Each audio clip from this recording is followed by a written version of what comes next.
Hey, online shoppers! Have you seen those crazy Fergarden clothing ads promising designer styles for pennies? Let's talk about whether Fergarden clothing is legit, or just another internet scam in 2026. So here's the real deal. The authentic Fergarden.com is actually an Italian business, but it sells lawnmowers and garden tools, not dresses or trendy outfits. If you're seeing Fergarden pushing clothing with wild discounts, it's almost definitely a scam using someone else's name. Scammers love to copy established companies, slap stolen clothing designs on fake websites, and lure you in with too-good-to-be-true prices. Think 70–80% off.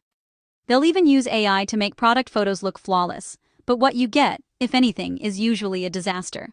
Let's get real about the complaints. People report never getting their orders, or they receive cheap knockoffs that look nothing like the pictures. Some buyers are sent fake tracking numbers, and when they ask for help or a refund, they're ignored or blocked.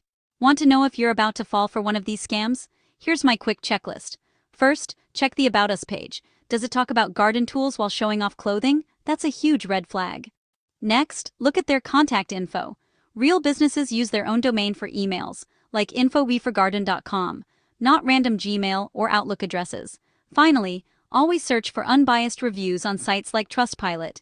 If you only see perfect 5-star reviews or none at all, be extra careful. Bottom line. If you spot any of these red flags, hold on to your wallet. Don't let scammers trick you out of your hard-earned money. Stick with legit stores and shop smart. Not sorry. Stay safe out there, and happy shopping.